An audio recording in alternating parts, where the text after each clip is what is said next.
À travers un banquet, la Chine souhaite la bienvenue aux chefs d'État et de gouvernement présents pour le Forum sur la coopération chino-africaine.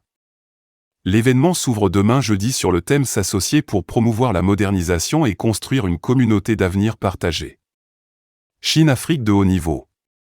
La coopération se renforce davantage avec la signature d'un mémorandum d'entente par la ministre de l'Énergie et l'entreprise CIS. Il concerne la construction d'une centrale solaire de 100 MW à Cuco. Le ministre des Affaires étrangères a fait le point du partenariat avec l'Agence chinoise de coopération internationale pour le développement. Un forum sur la coopération chino-africaine s'ouvre demain jeudi à Beijing, en Chine. Le thème de l'événement est s'associer pour promouvoir la modernisation et construire une communauté d'avenir partagée et de haut niveau. Ce mercredi soir, un banquet de bienvenue est organisé en l'honneur des chefs d'État et de gouvernement présents au Forum Chine-Afrique 2024. Parmi eux, le président de la transition, colonel Assimi Goïta. À quelques heures de l'ouverture du 9e Forum sur la coopération chino-africaine, le Palais du Peuple est paré aux couleurs de l'événement. Un banquet de bienvenue est organisé dans le Grand Hall pour accueillir la cinquantaine de chefs d'État et de gouvernement du continent. Le président chinois et son épouse déroulent ainsi le tapis rouge aux dirigeants africains venus consolider leurs relations avec la Chine. Et l'une des vedettes de ce FOCAC 2024 est sans doute colonel Assimi Goïta, président de la transition, président en exercice de la Confédération des États du Sahel. Le 9e Forum Chine-Afrique ouvre ses portes ce jeudi avec un discours liminaire du président Xi Jinping. Il devrait annoncer un nouveau programme de coopération visant à promouvoir la modernisation de l'Afrique à travers un partenariat gagnant-gagnant. Le Mali et la Mauritanie sont deux pays frontaliers. À Nouakchott comme à Bamako, les communautés maliennes et mauritaniennes vivent en parfaite harmonie et c'est là depuis des millénaires. Présent en Chine pour prendre part au forum, le numéro 1 mauritanien et le président de la transition, le colonel Assimi Goïta, ont eu une entrevue. Les deux personnalités ont passé en revue les rapports de coopération et parlé des perspectives de projets communs. Ils entendent renforcer la coopération militaire, diplomatique et commerciale. Une autre rencontre de taille dans l'agenda de la journée de ce mercredi du président de la transition, le colonel Assimi Goïta retrouve son frère du Togo, le président Faure. Le Togo, sous le leadership de son président, s'est beaucoup impliqué dans les différentes médiations. Lomé et Bamako ont une convergence de vues approfondies sur les questions d'intérêt commun d'ordre bilatéral et régional.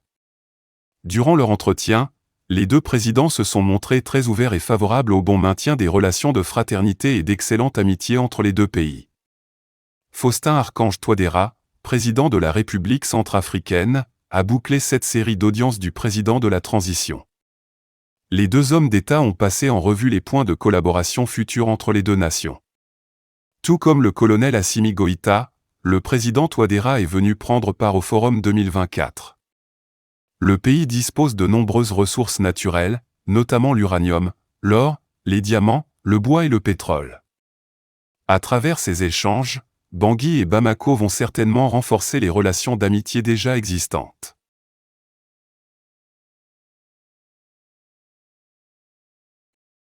Le chef de l'État à Beijing poursuit ses visites d'entreprise. Dans le souci d'offrir des infrastructures modernes et fiables, le président de la transition a fait un tour aujourd'hui dans les locaux de la China Railway. ING Corporation, l'entreprise chinoise de travaux publics, a une expertise de 40 ans. Elle est la plus grande entreprise chinoise de construction ferroviaire avec ses 31 filiales. La question des infrastructures routières de transport et d'électricité figure parmi les priorités des autorités de la transition. C'est à ce titre que le colonel Assimi Goïta a instruit la réalisation de différents chantiers à travers le pays. Le dernier en date est le lancement à Bamako de la RN 27 pour un coût de réalisation de plus de 33 milliards de francs CFA. La liste n'est pas exhaustive car la même volonté prédomine aussi dans les régions. Et pourtant, le président de la transition ne veut pas s'arrêter en si bon chemin.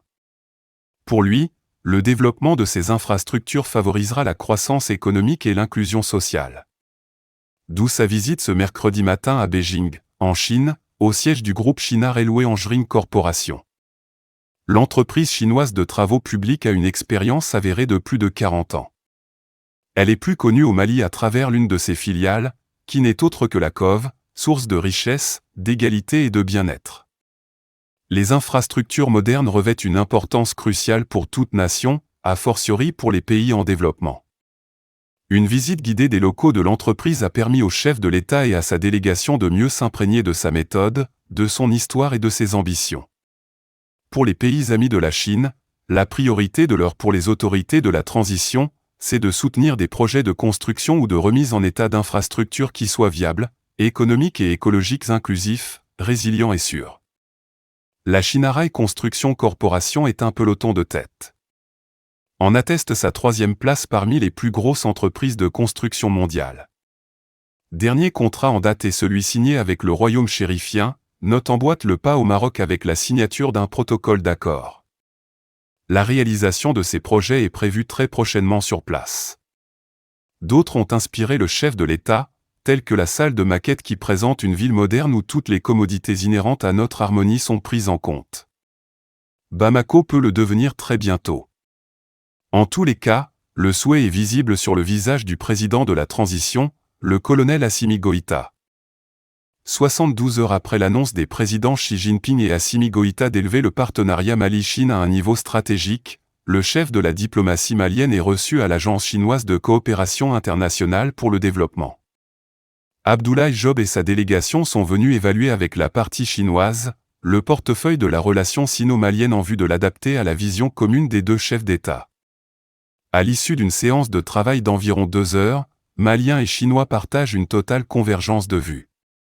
Nous avons abordé beaucoup de domaines lors de nos échanges car les deux pays, on a eu une histoire d'établissement des relations diplomatiques de plus de 60 ans et on a beaucoup discuté sur les domaines de la santé, de l'agriculture, de l'énergie, de la numérisation ainsi que de l'industrialisation entre l'agence SICA et votre ministère des Affaires étrangères. On va signer un mémorandum d'entente portant sur l'initiative pour le développement mondial. Et dans ce mémorandum d'entente, il y a des domaines de coopération très clairs pour le futur. Et une fois signé ce mémorandum, cela va beaucoup promouvoir notre coopération dans le futur. Aussi se situe dans le cadre de l'élévation de notre partenariat à un niveau stratégique. Il est important que ceci puisse se refléter aussi dans le résultat de nos travaux et puis dans la cadence d'avancement des différents échanges. Nous avons aussi souhaité que SIDCA puisse continuer à nous accompagner également dans le cadre de discussions que nous avons avec Exim Bank sur un certain nombre de projets qui concernent des prêts préférentiels également. Sur l'ensemble de ces questions, nous pensons que nous avons pu lever là où il y avait peut-être des questions à clarifier et aussi nous nous sommes engagés à accélérer la mise en œuvre des différents programmes. D'ailleurs, au mois de septembre, nous comptons recevoir une équipe de SIDCA qui viendra procéder aux échanges avec nous pour pouvoir procéder également à l'évaluation du projet, de la phase 2 du projet de SAFO.